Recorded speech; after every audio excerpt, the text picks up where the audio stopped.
Hello বন্ধুরা, আমি টুটু চলে এসেছি নতুন একটি এপিসোড নিয়ে। Episode number 9।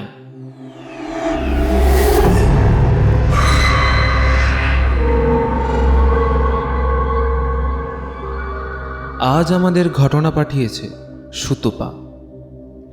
ঘটনা শুরু করার আগেই কিছু সতর্কবার্তা। আমাদের টুটুর আড্ডা চ্যানেলে যে সমস্ত ঘটনাগুলি শোনানো হয় সেগুলি কারোর জীবনে ঘটে যাওয়া সত্য ভৌতিক ঘটনা, কিন্তু কোনো ঘটনার সত্যতা যাচাই করা হয় না। তাই ঘটনাটি আনন্দ উপভোগ করার জন্যই শুনুন। শব্দের সঠিক অনুভূতি পাওয়ার জন্য হেডফোন ব্যবহার করুন। তাহলে শুরু করা যাক আজকের ঘটনা।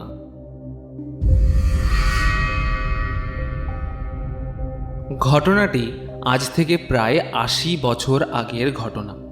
ঘটনাটি ঘটেছিল আমাদের মেদিনীপুর শহরে। শহর বলা ভুল হবে, তখনও মেদিনীপুর শহরে পরিণত হয়নি।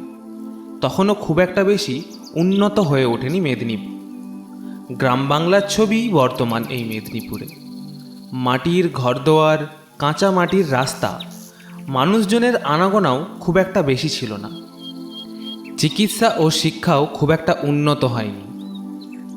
তখনও খুব অল্প সময়েই মেয়েদের বিয়ে দিয়ে দেওয়া হতো।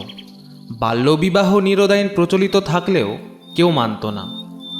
সেক্ষেত্রে আমার মাসির বিয়ে দিয়ে দেয় আমার দাদু মেদিনীপুরের নিমতলার চক নামক এই জায়গাতে। আমার মাসির বয়স ছিল তখন প্রায় 14 কি 15। আমার মেশোরা ছিল 2 ভাই। মাসির বিয়ে হওয়ার পর দুটো বাড়ি আলাদা করে দেওয়া হয়। একটি বাড়ি থেকে আরেকটি বাড়ির দূরত্ব প্রায় 20 ফুট মতো হবে। মাঝখানে কিছুটা ফাঁকা অংশ, তারপরেই তাদের বাড়ি। সদ্য বিয়ে হয়ে আসা আমার মাসি সেই পরিবেশের সাথে তখনও মিলিয়ে উঠতে পারেনি।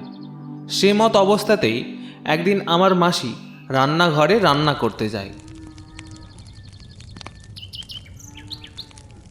মাটির উনুনের ওপর অ্যালুমিনিয়ামের হাঁড়িতে চাল, কাপড়ে মোড়া অল্পখানি ডাল সিদ্ধ করতে বসিয়েছিল। কাঠপাতার জ্বালনে মাটির রান্নাঘরটি ধোঁয়াতে ভর্তি হয়ে গেছিল।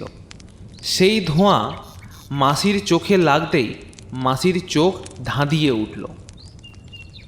চোখ ঘষতে ঘষতে মাসি লক্ষ্য করল উনুনের ওপর ছোট্ট জানালা বলা ভুল হবে, সেটি প্রায় ভেন্টিলেটরের মতো ছোট, মাটির দেওয়ালে বাঁশ দিয়ে মোড়া।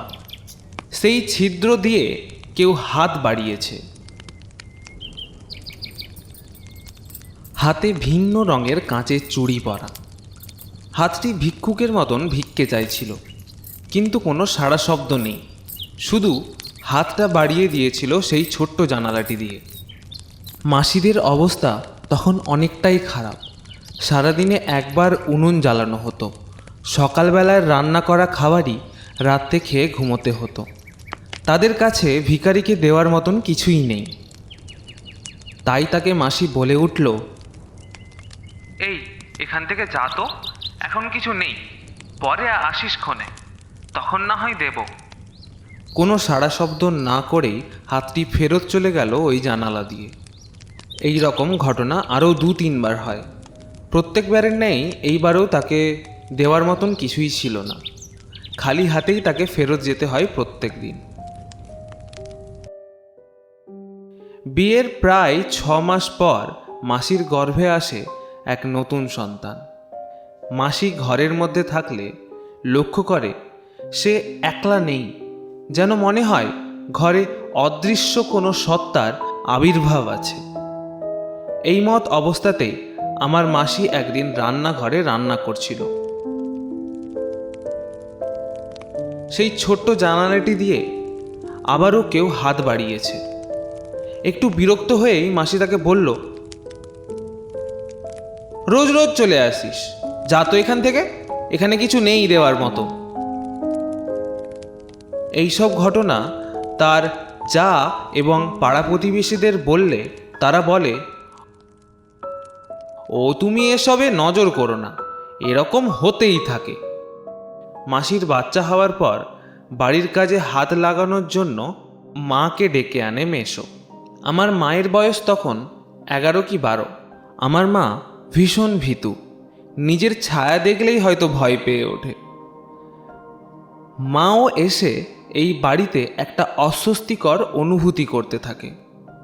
সেও অনুভব করে এই বাড়িতে কোনো এক সত্তার আবির্ভাব আছে।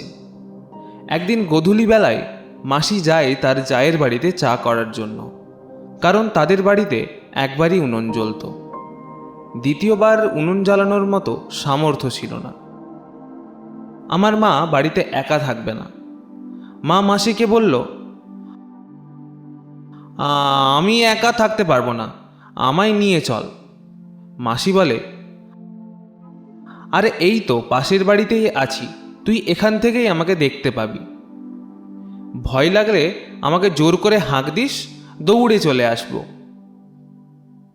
মাসি আমার মাকে কাকুতুই মিনতি করে মানিয়ে নেয়। তাদের বাড়িতে চায়ের সরঞ্জাম নিয়ে যাই চা করতে। একটি বাড়ি থেকে আরেকটি বাড়ির দূরত্বের মাঝে দুটি বাঁশের খুঁটি গেড়ে একটি তার টাঙিয়েছিল জামা কাপড় শোকানোর জন্য।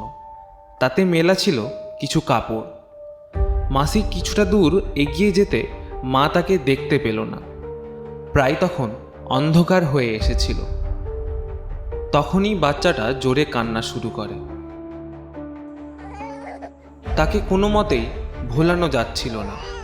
দড়িতে মেলা কাপড় জামাগুলো থেকে কাঁচের চুড়ির ক্ষণক্ষণ শব্দে মায়ের চেতনা ফিরে। মা বলে, এই তোর বাচ্চা সামলা, আমি আর সামলাতে পারছি না। কখন থেকে কেঁদে যাচ্ছে, চুপই হতে চাইছে না। কোনো উত্তর এলো না সেখান থেকে। কিছু দূর থেকে ভেসে আসছে মাসির আওয়াজ।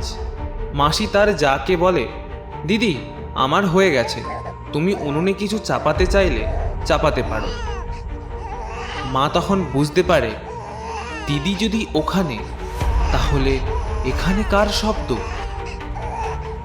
মা চমকে গিয়ে বাচ্চাটির হাত থেকে ফেলে দেয় আর শুয়ে পড়ে গুমড়ে গুমড়ে কাঁদতে থাকে।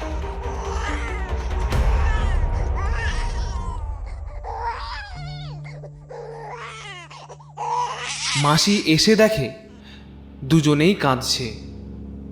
মা মাসিকে পুরো ঘটনাটি খুলে বললে মাসি সবার সাথে পরামর্শ নিয়ে জানতে পারে মাসিদের বাড়ির পাশেই একটি হসপিটাল ছিল। তখন চিকিৎসা ব্যবস্থা খুব একটা উন্নত না হওয়ার কারণে বহু গর্ভবতী মহিলা প্রসব করতে গিয়ে মারা যায়। তাদের শেষ আর্তনাদ তাদের বাচ্চা। তাই মাসির কাছে ওই হাতটি বারবার আসতো শুধু তার বাচ্চাটির খোঁজে। এটি শুধু মাসির সাথেই হয়নি, ওখানে থাকা বহু গৃহবধূর সাথেই এটি ঘটেছিল। হঠাৎ একদিন মেশোর পুলিশের চাকরির অফার আসে। পুলিশের চাকরি পেতে মাসি এবং মেশোরা শিফট হয়ে যায় বিষ্ণুপুরে। এখন তারা সেখানেই থাকে।